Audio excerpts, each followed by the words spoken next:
Yo, what's poppin' YouTube? It's your host with the most, M.O. on THEMOSHOW Chicago, with another episode of We Got That Smoke with none other than Dr. Amos Wilson. And he will be here discussing his book entitled The Developmental Psychology of the Black Child. Without further ado, I want to welcome Dr. Amos Wilson to the show. Could you tell us a little bit about your book, The Developmental Psychology of the Black Child? Because in a sentence we can say that psychologists that are currently available for dealing with black children do not really meet the needs of black children, nor black people as a whole. Psychology, like many other disciplines, is based upon the history and experience of a people. The psychology that's available to black people, that is used for teaching black people, for a whole host of things that we use psychology for in this culture, is really European psychology and is based upon the European experience. And to try to transfer that psychology to black people, to try to explain the black psyche in terms of a psychology that's not related to the history and experience of black people, is really to misuse that psychology and to mislead black people. Are we not all one people, or are we separate people? We are to a degree, but I often use a paradox when this kind of question is asked. I say that we are different because we are so much alike. All of us are alike in that we use learning as a means of coping with our environment. And in that sense, black people learn as white people learn, such. So we are the same in that we use the instrument of learning as a coping tool. However, what we learn is what makes our behaviors different. So then we can say, in the long run, in terms of the historical experience of black people, what have black people learned? And looking at that learning experience, we must say then that their behavior is related to that experience. And the thing we recognize immediately is that the black learning experience is not the European learning experience. What do you mean? I'd like to look at it in terms of individual psychology. For instance, if you did a psychological profile of me, that profile would have to look into my own personal experience, my own personal history. You could not use that profile for yourself. It would not fit you. I could not explain your behavior in terms of my experience as such, because your behavior and your experience, of course, is unique.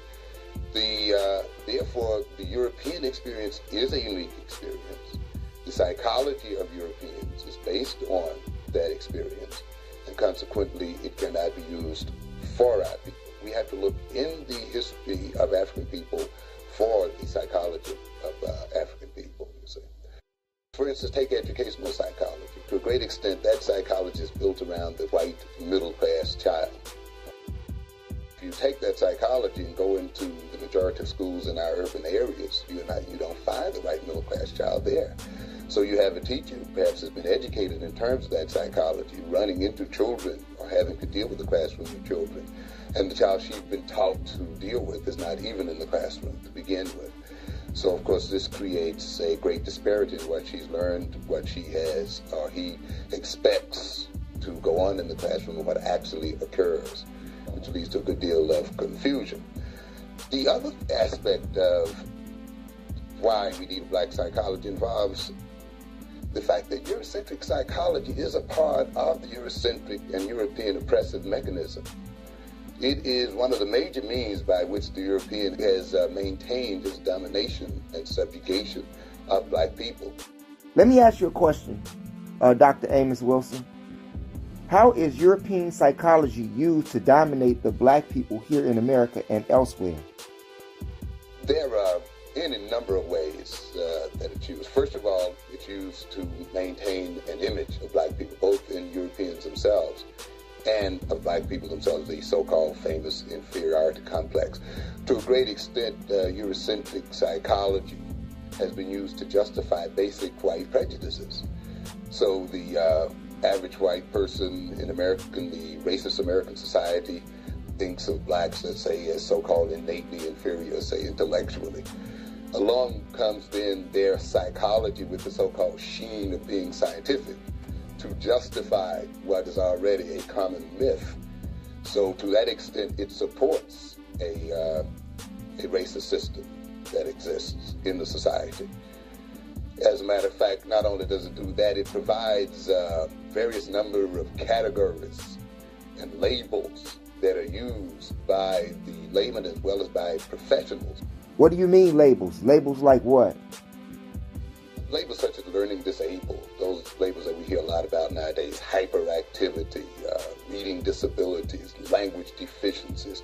As a matter of fact, to a great extent, when you are in a university or college and you go in a course that supposedly deals with the minority child, so-called, it really becomes, to a great extent, a course on labels.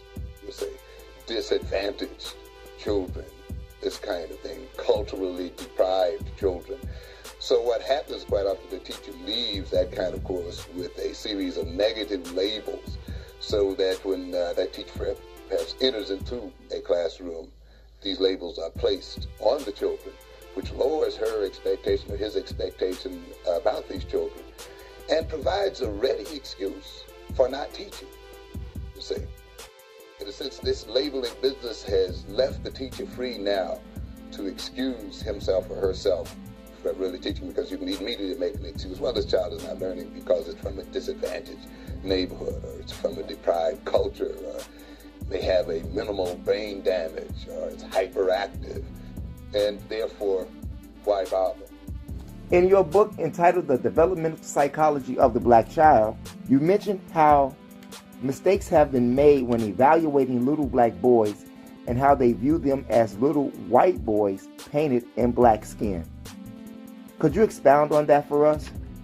A common mistake that we find, and in fact it's just sort of a myth that's used to justify a lot of so-called civil rights movements and integrationist movements.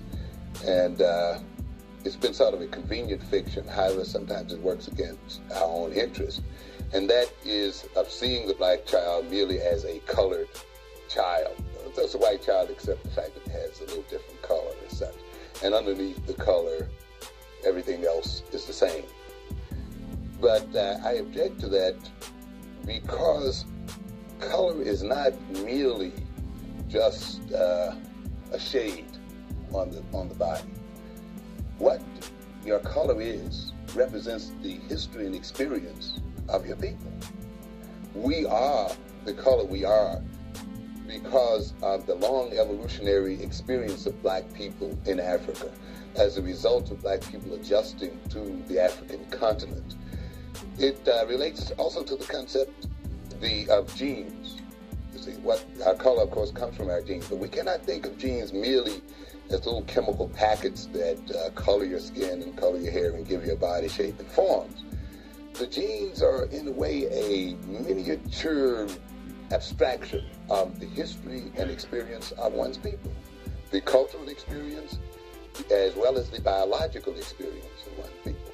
So then what color represents on the surface is really the history and experience of black people. See, so whatever biological decisions our people made, biological adjustments they made to the African continent and so forth, is represented in our bodies. It is a psychology that has developed to a great extent out of the European colonial experience and still carries those roots. And as a matter of fact, even in this day and age, European psychology is used to manipulate black people to maintain them in a position of subjugation and so forth. So we have to develop a psychology, a black psychology, that must countermand and counteract this kind of influence of Eurocentric psychology. Sometimes we overlook some very basic ideas. And one of the basic ideas revolves around the question,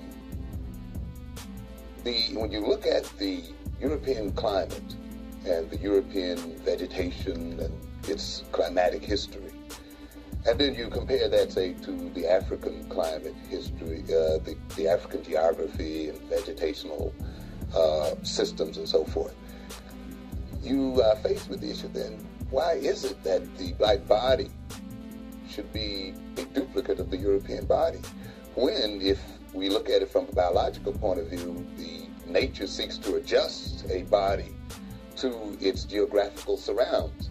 And the geographical surrounds of the black man in Africa is quite significantly different from that of the European.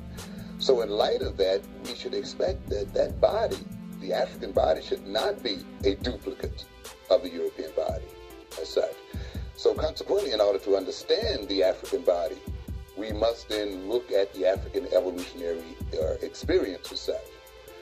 When you look at it that way, then you begin to recognize that there are very significant differences in the rates of development of black, say, and European children. For instance, many of the charts we use in this country and other countries are charts based upon the developmental rates and orientation of Europeans. When we look at the African charts, so we see rates that are so significantly different until, for instance, after a study of black American children by the American Academy of Pediatrics, it was found that their differences were such, that is, the differences between the development of black children and white children. Let me ask you another question, Dr. Wilson. In your book, you speak about the child's psycho and motor skills. Could you please expound upon that for us here? A different nutritional chart and a different nutritional approach to black children should be used. For instance, the black child does things on the very first day of birth, such as the ability to hold its head up.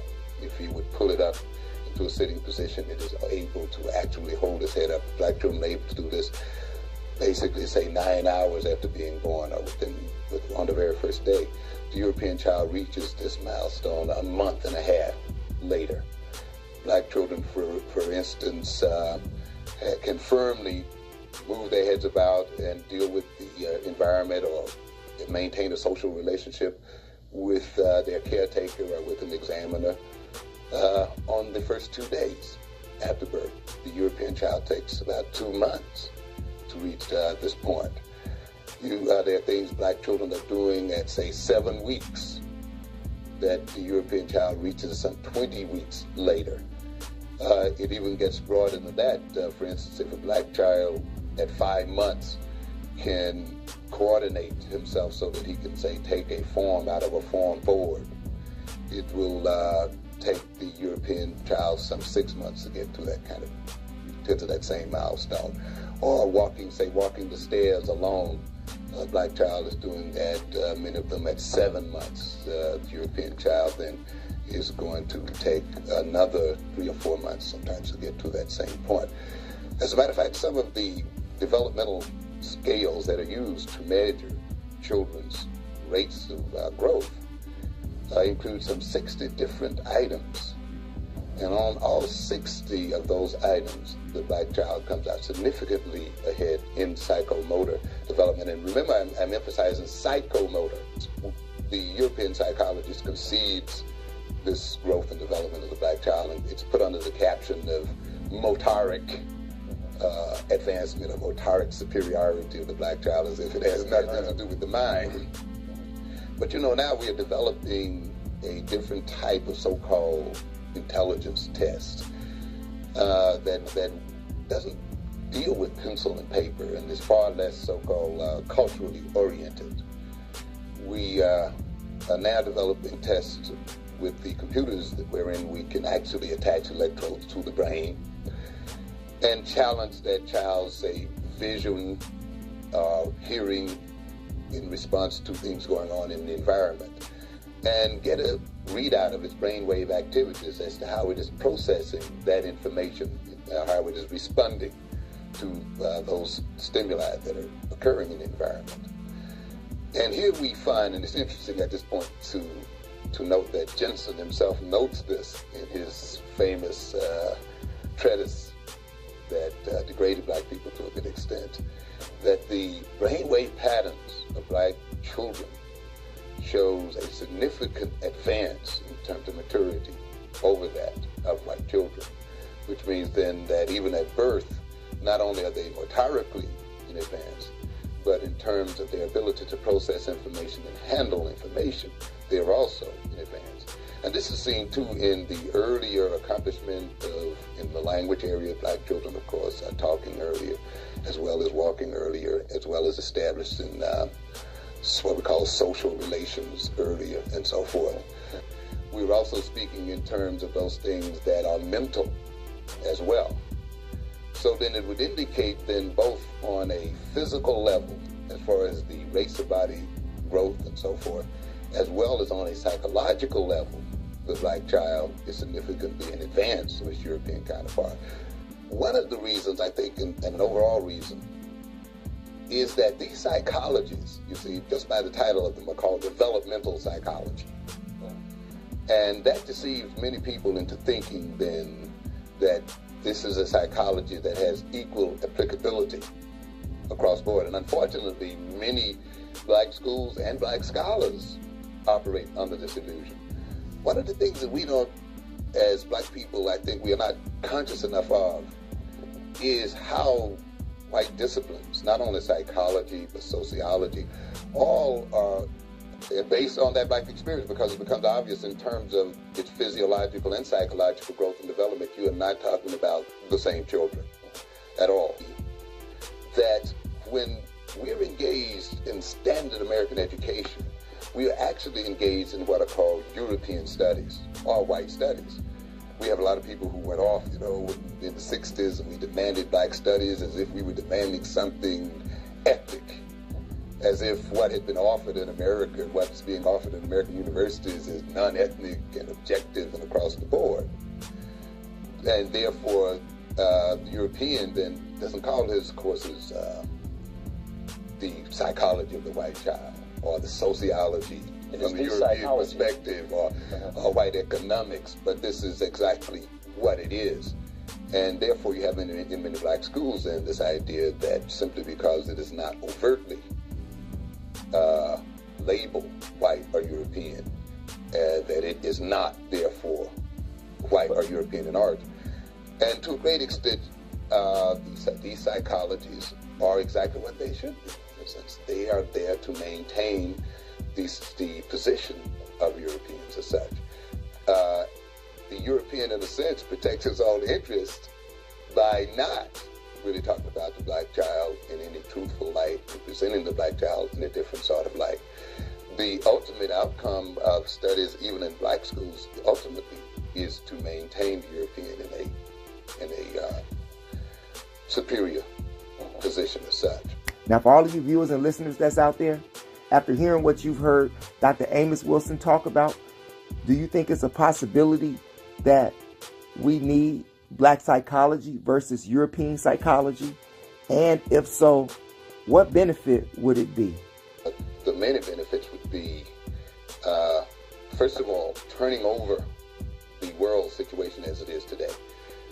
I think it's basically an insult to the intelligence and to the man and womanhood of black people, and I may say of non-white people, that we have a minority in the world that is dominating that world. We often forget that the European is really a minority in the world. It's not a majority. And we're so used to in this country of thinking of ourselves as minorities, and we often forget that we are part of a very large majority in the world. In fact, I heard someone project that the European segment of the world population would be something like 10%. At this point, I think it's around 20% now, which means that we have then from 10 to 20% of the world population literally ruling over and dominating the other 80%. What's wrong with that? There are many things wrong with it. Part of the thing is, of course, is the fact that we as non-white people supply these countries with the wealth that are under our lands. And the amazing paradox is, in a sense, that the richer our lands are, our African lands, if you mention even the Asian one, the South American one, the poorer quite often the people are who are above them. And then we have this image then of non-white people as being poor, as poverty-stricken, and you have the shame of people literally starving to death while their soils supply the riches and wealth that maintains essentially a resourceless Europe. So just the idea of enjoying more of our own wealth and the wealth of our land is enough to develop a psychology, not only a psychology, but really a whole host of disciplines, a sociology and economics that will reverse this kind of situation where the majority of the world's people that also own the actual majority of the world's natural wealth should benefit from that wealth as such. The other thing is, of course, that we have assumed, unfortunately, that somehow what is European represents normality, represents the way that the world should go, represents the only way of what we call development. And unfortunately, I don't think we've examined European psychology. Paradoxically, European psychology is not contained in psychology books. It's essentially contained in history, not in psychology books, because it's a psychology that you see acted out on the world stage. And what is the result of that psychology? What is the result of the, say, dominant position of the European in the world? It is bought at a tremendous cost to non-white people. For instance, you can ask the question, is there any country where the Europeans stepped that the local people were not degraded in some sort of way, that the local people were not exploited in some sort of way, that in many instances such as this country or in South America where the local populations were not literally and physically destroyed as such?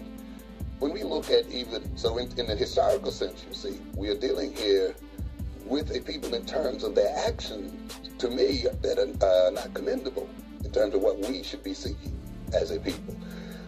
I look into the future and I see then non-white people coming back on the world stage and ruling that world stage, taking their rightful place in the power relations of the world. Will those non-white people be colored Europeans? Will then they set up a world too that depends upon the degradation of other people and upon the subjugation of other people? Will they too establish a racist ideology? Or will their world be a different one based on a whole different set of principles? Do you think any of this will happen? It depends upon what choices we make as people.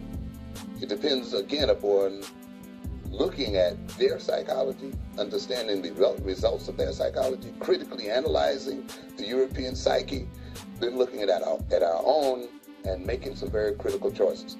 If, for instance, though, we choose, as unfortunately has been chosen by many of our people, equality as our goal, this kind of thing that we want to be the same as the European. We don't want to be any different. As a matter of fact, we want to be so much alike, we don't even want people to notice our color.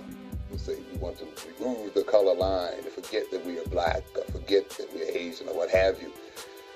Now, then I think about that and said, well, what is this world really like? If we are on the brink now of world suicide, we're on a situation, as I just mentioned, where a small percentage of the world lives fat and well off of a large majority of the world that lives in degradation and so forth. Are we saying that we want to be the same as the European? Are we saying, in a sense, then what we want to do is just multiply what the European already has? We want to share in. And I think this is a crucial issue for, say, the Black American when he makes that kind of statement. Does it mean that we want to join IBM or the other companies so that we can equally exploit Africans and equally exploit third world nations? I don't think when we look at it that we would choose sameness or being just like them. And I don't think once we look at the effects of the European ideologies and psychologies on non-white people that we will choose those as being adequate for our future goal. In fact, I think the choice of equality with whites is a very low-level goal for black people. I think because, of course, when we look at this world today, we're almost on the brink now of where the white man is ready to destroy the whole of the earth, where he seems to be unable to restrain himself.